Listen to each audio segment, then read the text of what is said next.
Missing 411 yra knygų serija, kurią parašė buvęs policijos pareigūnas Davidas Polaidis. Išleidęs knygas apie Didžiapėrį, Polaidis atkreipė dėmesį į keistus ir nepaaiškinamus dingimus įvykusius laukinėje gamtoje, iš kurių daugelis niekada nebuvo išspręsti. Numeris 10. Nors 49 metų Denis Filipidis galiausiai buvo rastas po to, kai 2018 metais paslaptingai dingo, jo byla iš esmės lieka neišspręsta, nes niekas neturi jokio supratimo, kur jis buvo dingimo metu ar kas jam nutiko tuo laikotarpiu. Kiekvienais metais Denis ir keli jo draugai, visi dirbę Toronto priešgaisrinėje tarnyboje, vykdavo slidinėti į Lake Placidą, Niujorke. 2018 metai nebuvo išimtis. Tais metais grupė smagiai leido laiką kalnų trasose ir visai netrukus kelionė pradėjo artėti prie pabaigos. Paskutinę kelionės naktį, vasario 7-ąją, jie nusprendė atsipalaiduoti namelyje ant Whiteface'o kalno, o Denis norėjo padaryti keletą nuotraukų šiai akimirkai įamžinti, bet suprato, kad paliko savo mobilųjį telefoną automobilyje, todėl nusprendė nusileisti slidėmis iki automobilio jo pasiimti. Jis pasakė grupiai, kad greitai sugrįš ir buvo matytas užsidedantis slides prieš išvykdamas. Jo automobilis buvo pastatytas kalno papėdėje, tačiau Denisui neturėjo užtrukti daugiau nei 10 minučių pasiimti telefoną ir grįžti į namelį. Todėl, kai grupė po kurio laiko suprato, kad jis vis dar negrįžo, jie sunerimo. Pirmiausia, buvo apžiūrėta teritorija aplink jo automobilį, tačiau jokių jo pėdsakų nebuvo. Buvo informuota policija ir pradėta dingusio asmens byla. Daugiau nei 100 savanorių ieškojo Denį pėdsakų kalnuose, tačiau nesėkmingai. Prie jų prisijungė Niujorko valstijos policijos, tėvynės saugumo ir pasienio patrulių pareigūnai. Taip pat buvo pasitelkti sraigtasparniai, dronai ir paieškos šunys. Tačiau jokių Denį pėdsakų rasta nebuvo. Kai kurie savanoriai aprūpino paieškos dalyvius maistu ir antklodėmis, o Denį šeima darė viską, ką galėjo, kad padėtų paieškai. Tai buvo pirmas kartas, kai slidininkas dingo Whiteface kalne ir nebuvo rastas. Tačiau po 6 paieškos dienų viltis pradėjo blėsti ir atrodė, kad Denį tiesiog pranyko be pėdsakų. Tačiau tada, prieš visus lūkesčius, Denį žmonos telefonas suskambo ir kai jie atsiliepė, ji nustebo išgirdusi Denį balsą kitame gale. Jis pasakė, kad yra Sakramento oro uoste ir policija skubiai nuvyko jo pasiimti. Jis vis dar buvo apsirengęs slidinėjimo aprangą, tačiau buvo apsikirpęs, nusipirkęs naują iPhone, turėjo kreditinės korteles ir $1000 grynaisiais. Jis policijai pasakė, kad jo manymu, leisdamasis nuo kalno, susitrenkė galvą ir tikriausiai dėl to pasimetė. Jis pasiūlė, kad tikriausiai tada sustabdė pravažiuojantį sunkvežimio vairuotoją, kuris jį nuvežė iki Sakramento. Per tą laiką jis kentėjo nuo nepakeliamo galvos skausmo ir didžiąją dalį 6 dienų pramiegojo. Iki šiol jis neturi jokio supratimo, kur buvo tas 6 dienas, todėl kai kurie žmonės mano, kad jis viską išgalvojo, tačiau ši teorija daugiausia buvo paneigta. 9 numeris. Faktas, kad patyrę rangeriai ir gidai yra dingę anksčiau, parodo, kaip lengva bet kam pasiklysti laukinėje gamtoje. Ir 22 metų Morganas Eliasas Heimeris yra vienas tokių atvejų pavyzdys. 2015 metais Morganas gyveno Kodyje, Vajomingo valstijoje, kur studijavo anglų kalbą Vajomingo universitete. Jo šeima vėliau pranešė, kad jis buvo labai patyręs gamtos mylėtojas, dirbo upės gidu ir buvo labai stiprus plaukikas. Jis nuo mažens daug laiko leido gamtoje, todėl jo ne visą darbo dieną dirbtas darbas Tour West, komercinėje upės plaustų įmonėje, jam buvo natūralus pasirinkimas. Birželio 2-ąją jis su turistų grupe buvo 8 dienų kelionėje Kolorado upe ir tai buvo 7-oji kelionės diena. Jis ir grupė mėgavosi 6 dienomis prie upės ir jie pagaliau pasiekė moliūgų versmes, nuostabią oranžinę uolienų formaciją, išsikišančią iš vienos Didžiojo kanjono sienų.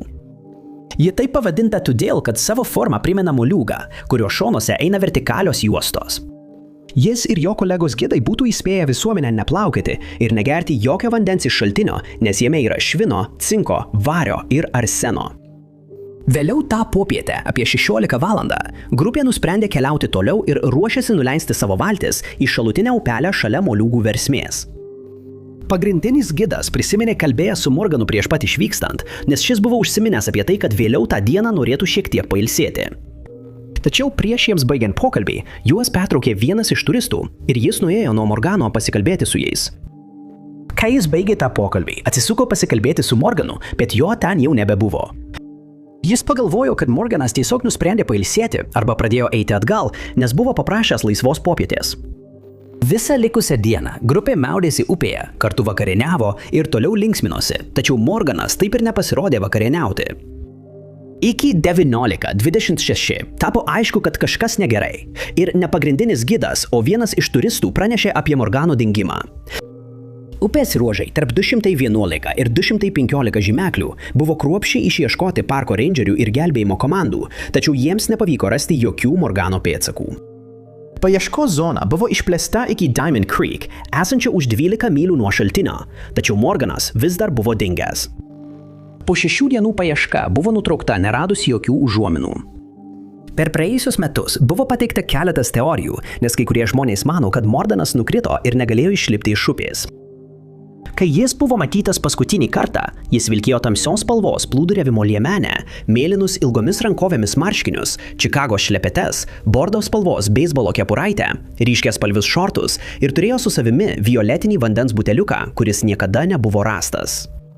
Visi, turintys bet kokios informacijos, kuri galėtų padėti užbaigti Morgano bylą, prašomi susisiekti su nacionalinė parkų tarnyba telefonu 9286 38 7805, o jo bylos numeris yra MP 29029.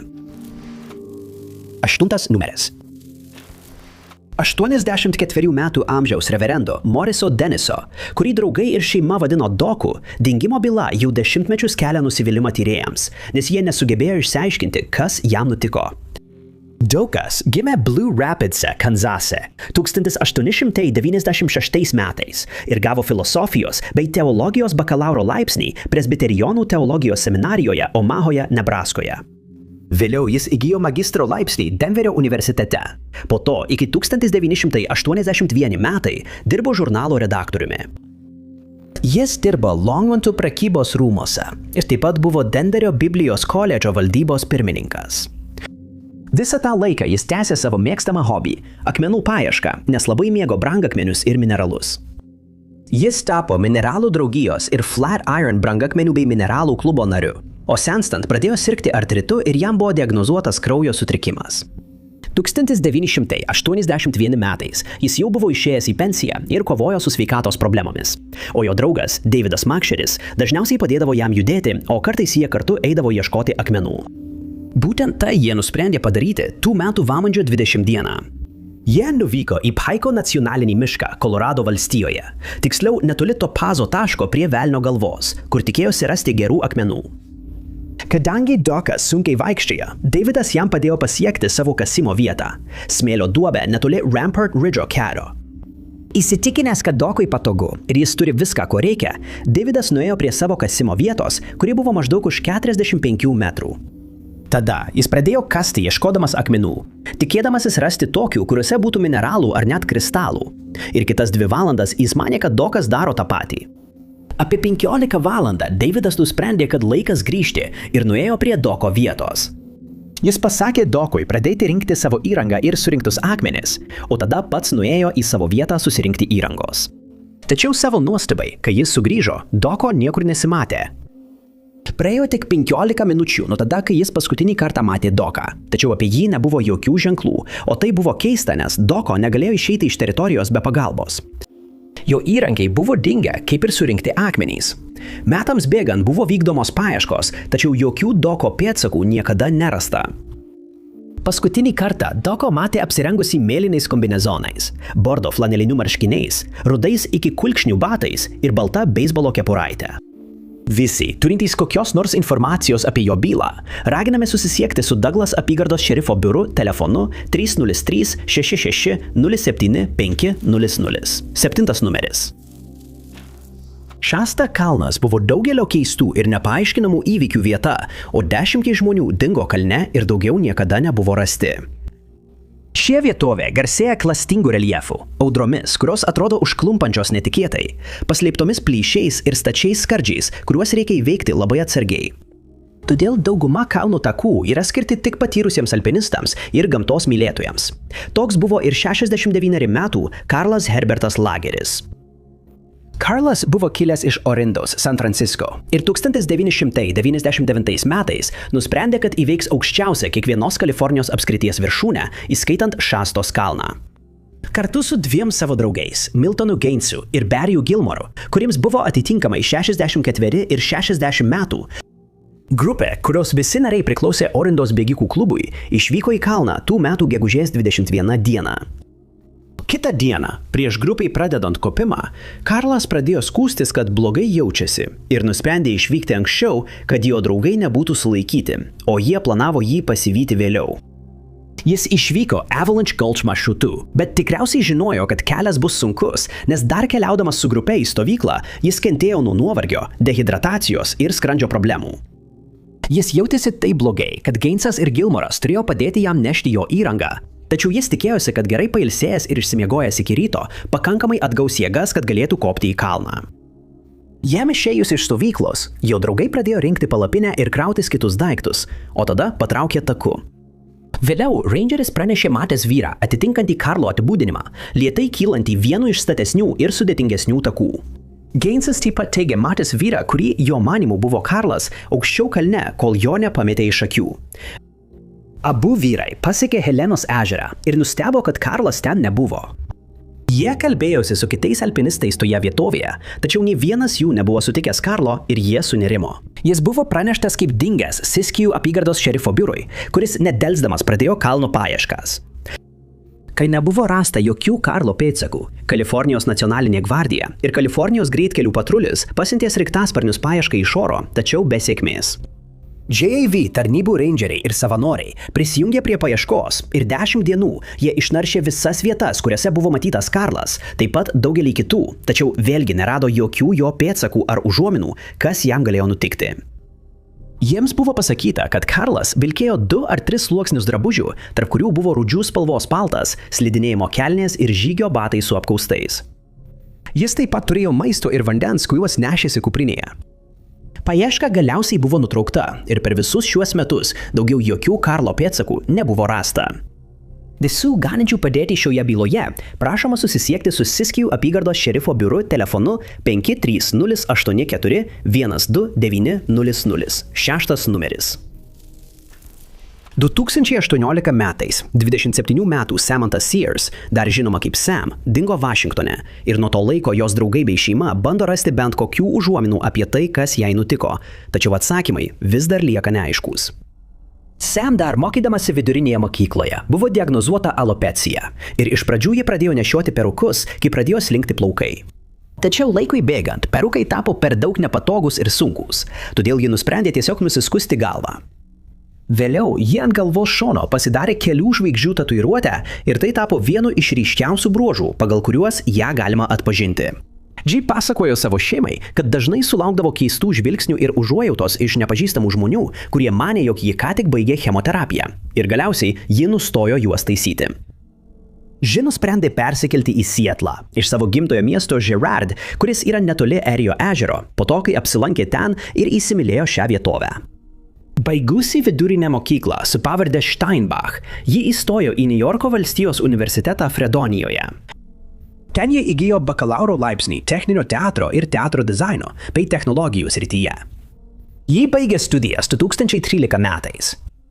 2009 metais ji pateikė prašymą pakeisti savo pavardę iš Steinbach į Sayers, po to, kai ją ir jos broliai įsivaikino patėvis. Pasak jos šeimos, Sam mėgo leisti laiką gamtoje ir dažnai lankydavosi Vespero viršukalnėje, kuri yra maždaug 90 minučių kelio automobiliu nuo jos namų. Būdama ten, ji eidavo žygiuoti, o kartais ją lydėdavo jos vaikinas, 33 metų Kevinas Darsas. Dingimo metu Sam dirbo Airbnb valytoje ir buvo įsikūrusi Kingo apygardoje Seattle, kur taip pat buvo gavusi nekilnojamojo turto agentės licenciją ir pradėjo pardavinėti prekes internetu. 2018 metų birželį ji nusprendė vėl grįžti į Vespero viršūnę, tačiau neturėjo žygio draugo. Tada ji paskelbė savo Facebook paskyroje, klausdama, ar kuris nors iš jos draugų norėtų prisijungti, tačiau niekas neatrodė susidomėjęs. Todėl ji nusprendė leistis į žygį viena, kaip jau buvo darėsi daugybę kartų anksčiau, ir rugpjūčio 1 rytą apie 8 valandą išėjo iš savo buto. Ji ir Kevinas, kuris tą dieną dirbo, dar apsikeitė keliais žinutėmis, kuriuose jis jai patarė būti atsargiai ir pranešti, jei ko nors prireiktų. Žinoma, kad jie atvyko į Sunrise Mine tako pradžią apie 10:15, nes tuo metu pasirašė registracijos žurnale, tada pastatė automobilį, pasiėmė kuprinę ir iškeliavo į gamtą. Vėliau buvo pastebėta, kad toje vietovėje buvo miglota dėl prasidėjusių miškų gaisrų, o tą dieną buvo karšta. Vienu metu žygeiviai pastebėjo Sam, kai ji žygiavo ir buvo nusirengusi marškinėlius, kad bent kiek atsivėsintų. Toje vietovėje buvo daug lankytojų dėl vasariškos temperatūros ir keli žmonės prisimins matę ją kopiančią į Vespero viršūnę. Apie 14:30 val. Ji buvo pastebėta valganti sumuštinį viršūnėje ir kalbanti su keliais kitais žygeiviais, kurie taip pat pasiekė viršūnę.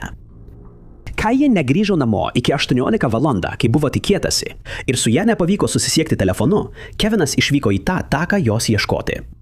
Kai jis pasiekė automobilių stovėjimo aikštelę, nusiminė pamatęs, kad Samės automobilis vis dar ten. Jis išėjo į taką visiškoje tamsoje, turėdamas tik žibintuvėlį, bet kažkuriuo momentu jis užkliuvo, pargriuvo ir jo žibintuvėlis sudužo. Jam neliko nieko kito, kaip tik grįžti atgal, naudodamasis telefono šviesa, ir jis susisiekė su policija. Takus ieškojo profesionalių paieškos specialistų ir savanorių komandos iš kelių apskričių ir tik po 3 dienų jie gavo signalą iš Semo mobiliojo telefono netoli viršūnės, tačiau nieko taip ir nebuvo rasta.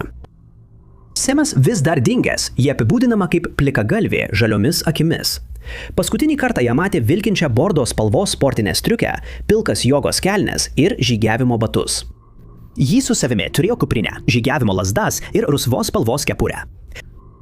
Visi, turintys daugiau informacijos apie jos atvejį, prašomi susisiekti su Snohomish apygardos šerifo biuru telefonu 42-53-88-389. Jos bylos numeris yra MP517, MP517-98. 5 numeris. 28 metų Jessica Stacks dingimo byla paliko daug neatsakytų klausimų.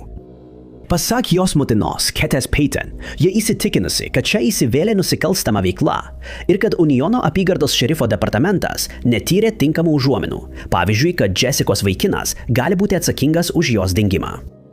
Byla prasidėjo 2021 metų sausio 1 dieną, kai Jessica ir jos vaikinas Jaris Veinas Bagetas, kuriam tuo metu buvo 45 metai, apsilankė Talahačio upės kanale. Pora buvo pasiskolinusi plokščiadugnę valtį, kurią planavo naudoti ieškodami šernų ir elnių, kurie buvo įstrigę po upės potvynio. Jie buvo užfiksuoti stebėjimo kamerų įrašuose Pulvilio greitojoje parduotuvėje, esančioje 30-ojoje greitkelio atkarpoje, maždaug 5:15 val. Ryto. Ir įraše matyti porą savo automobilyje, tempiantys valtį. Jie buvo sugalvoję planą – ieškoti elnių ir šernų, plaukti kanalu nuo 46-ojo apygardos kelio ir pasiekti Rocky Ford tiltą, kur jie išliptų iš vandens. Jie paliko Jessicos telefoną pas draugą, bet Jario telefoną pasiėmė su savimi, kad galėtų paskambinti Jessicai, kai bus pasiruošę, jog draugas juos paimtų. Iš pradžių planas atrodė vyksta pagal planą, bet vėliau diena pasisuko netikėta linkme. Dėl potvynio vanduo tekėjo daug greičiau nei įprastai ir Jessica išsigando. Nusirusi apie 2 mylias upę ir susipykusi su Jeriu, ji paprašė išlipti iš valties ir jis paliko ją dešiniajame krante irklu naudodamas kastuvą. Tada ji pradėjo eiti link 46-ojo apygardos kelio ir daugiau niekada nebuvo matyta. Vėliau valtis buvo rasta priešingame krante, maždaug už pusės mylios nuo vietos, kur Jessica buvo išleista.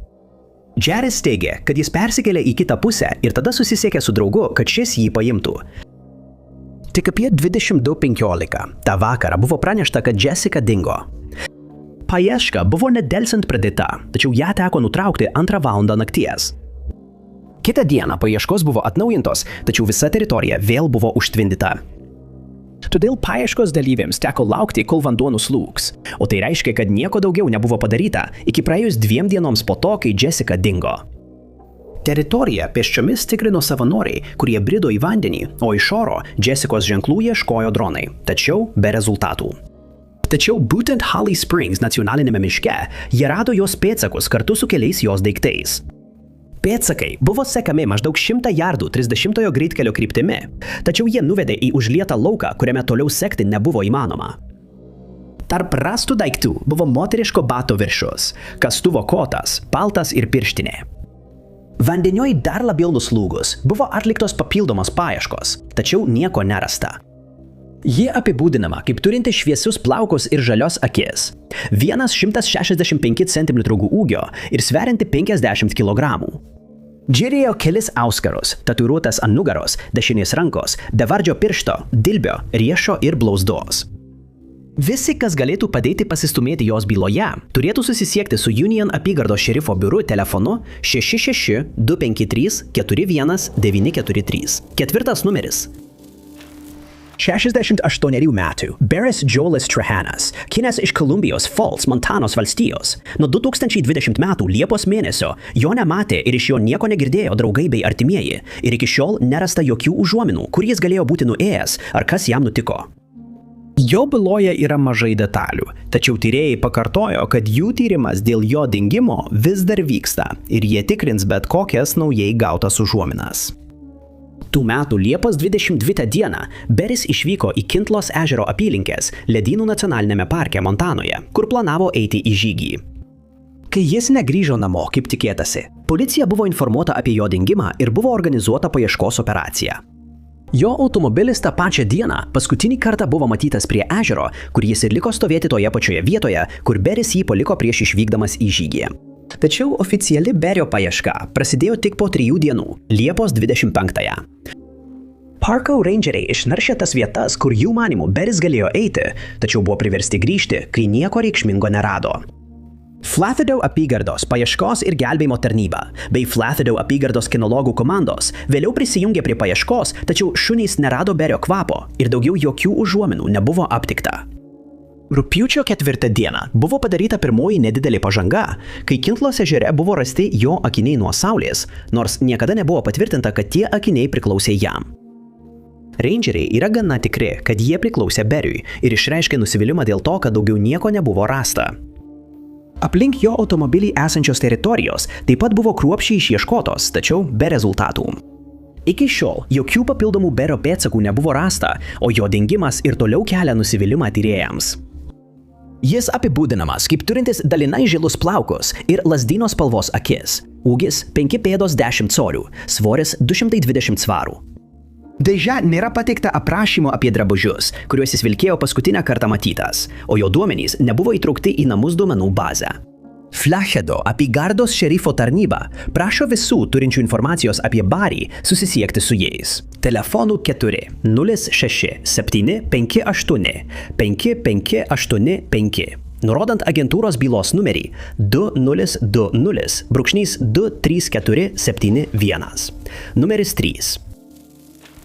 Visi, kurie pažinojo 20-metę Kristofą Tompkiną, sutinka, kad jis buvo pamaldus krikščionis, labai artimas savo motinai Anai.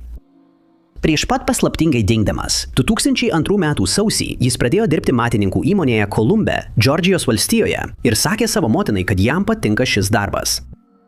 Jis susidraugavo su savo viršininku, kuriam Ana dažnai prižiūrėdavo vaikus, kol jie būdavo darbe.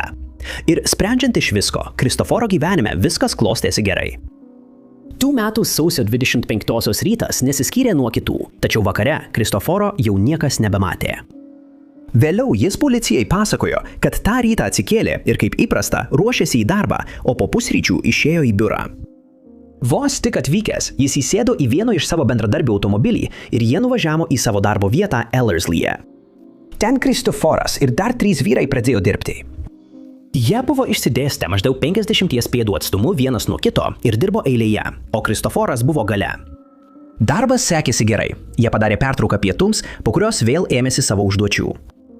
Vienu momentu Kristoforas ir vyras priešais jį kalbėjosi, tačiau jo bendradarbiui reikėjo kelioms minutėms susikoncentruoti į kitą dalyką, todėl jis nustojo kreipti dėmesį į pokalbį. Jis baigė tai, ką darė, ir tada pažvelgė Kristoforo kryptimi, tačiau pamatė, kad jo ten jau nebėra. Jis ir jo bendradarbiai manė, kad Kristoforas nuėjo į miško pakraštį nusišlapinti, tačiau Kristoforas niekada negrįžo. Jie ieškojo aplinkui ir pastebėjo, kad jo įrankiai vis dar buvo darbo vietoje, tačiau Kristoforo niekur nebuvo. Policija buvo informuota, o per pirminę paiešką, kurią vykdė jo šeima, viena iš jo batų buvo rasta kabanti ant netoliese esančios tvoros. Ant žemės jie rado keletą monetų ir gabalėlį suplėšytos medžiagos, kuri tikėtina buvo iš jo darbo kelnių arba marškinių, kuriuos jis tą dieną vilkėjo. Keista, bet šie daiktai buvo nepastebėti, kai darbininkai pirmą kartą jo ieškojo.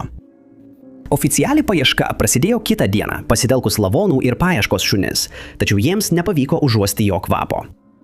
Kai daugiau nieko nebuvo rasta, policija Kristoferio šeimai pasakė, kad jis tikriausiai išėjo savo norų ieškoti nuotykių arba pradėti naują gyvenimą. Tačiau jokių įrodymų patvirtinančių tai nebuvo. Jo šeima iš karto paneigė šiuos spėjimus, teigdama, kad jis niekada nebūtų palikęs savo motinos ir pridūrė, kad jis labai mėgo savo naują darbą ir apskritai savo gyvenimą, todėl neturėjo jokios priežasties norėti išvykti. Tačiau valdžios institucijos pakartojo, kad darbo vietoje nebuvo rasta jokių nusikaltimo ar kovos požymių, todėl jos galėjo tik manyti, kad Kristoforas nusprendė išvykti savo norų. Tada Ana pradėjo įtarti, kad Kristoforo darbo kolegos gali kažką slėpti. Daugiau nieko nebuvo daroma praėjus 6 mėnesiams, kai ūkininkas vaikščiojo savo valda, kuri buvo maždaug už mylios nuo vietos, kur dingo Kristoforas, ir pelkėtoje ūkio vietoje rado kitą Kristofo darbo batą, apie tai buvo pranešta policijai. Byla buvo peržiūrėta iš naujo, tačiau nieko daugiau nerasta ir visi paieškos darbai buvo nutraukti.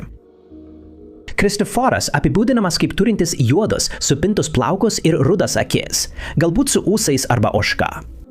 Jis yra 5 pėdų 7 colių ūgio, o tuo metu svėrė 124 svarus.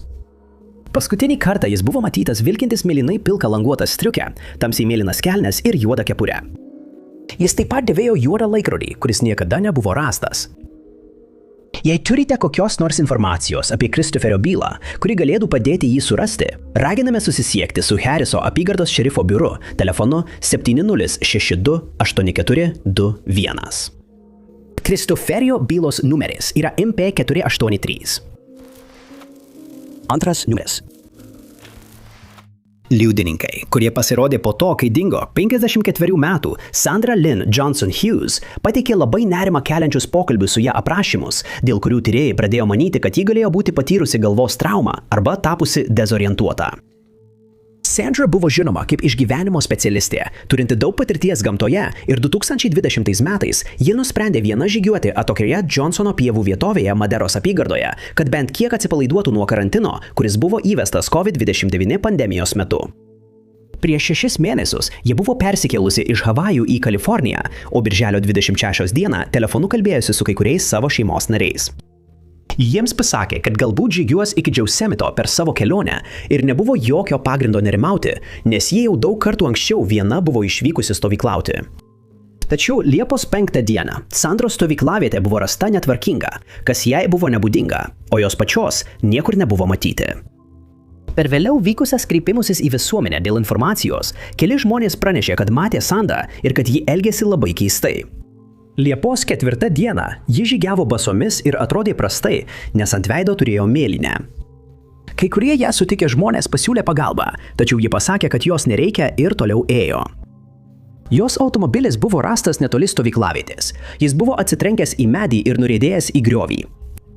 Vėliau ji vėl buvo pastebėta rugpjūčio 9 dieną, kai 2 medžiotojai ją pamatė atsirėmusią į medį. Jie ją atpažino ir susisiekė su valdžios institucijomis, nurodydami, kad ji labai sulieknėjo palyginti su ieškomo asmens skelbime matyta nuotrauka. Po 3 metų berniukas, buvęs toje vietovėje su šeima, pasakė, kad miške yra moteris su juodais marškinėliais, kuriai reikia pagalbos ir kuri yra mirusi. Teritorija buvo išieškota, tačiau nieko nerasta. Tačiau berniuko moters apibūdinimas buvo nepaprastai panašus į Sandros. Apibūdinimas buvo toks tikslus, kad tyrėjai buvo nustebinti, tačiau jie negalėjo to paaiškinti, nes Sandra ten nebuvo. Buvo pasiūlyta, kad Sandra per automobilio avariją susitrenkė galvą ir negalėjo rasti kelio namo. Kiti mano, kad ji tiesiog pradėjo naują gyvenimą kitur, tačiau ne viena iš šių teorijų niekada nebuvo įrodyta. Jos keistas elgesys ir tvirtinimas, kad jai nereikia jokios pagalbos, galėjo taip pat palikti jos šeimą sutrikusią ir jie beviltiškai ieško atsakymų, kas jai nutiko. Ji apibūdinama kaip turinti iki pečių siekiančius mėlynus plaukus ir rudas akis. Jos ūgis 5 pėdos 3 coliai, svoris 150 svarų. Jei jūs ar kas nors, ką pažįstate, turite informacijos apie Sandros bylą, prašoma susisiekti su Maderos apygardos šerifo biuru telefonu 55 967 57 770, numeris 1. Kai žmogus dingsta užsienio šalyje, paieškos pastangos gali tapti sudėtingesnės, nes valdžios institucijos turi pasikliauti tik liudininkų parodymais ir saugumo kamerų įrašais, kad jį surastų. Būtent taip nutiko 67 metų Rogeriui Bainbridge'ui, pensininkui elektros darbuotojui kilusiam iš Kendalo, Kambrijos, Jungtinėje karalystėje. Buvo žinoma, kad Rogeris Bainbridge'as puikiai pažinojo Anglijos ežerų kraštą, nes ten daug kartų žygiavo, o jo šeima teigia, kad jis taip pat buvo geras plaukikas. 2013 m. rugsėjį Rogeris Bainbridge'as lankėsi pas savo seserį Paksos saloje Graikijoje, o rugsėjo 26 dieną nusprendė keliauti į Antipaksos salą. Norėjo tam pasivaikščioti ir įlipo į keltą. Jis buvo lankęsis toje saloje daugybę kartų ir puikiai pažinojo jos pasivaikščiojimo takus bei tankę augmeniją, todėl jo dingimas ten atrodo dar labiau gluminantis.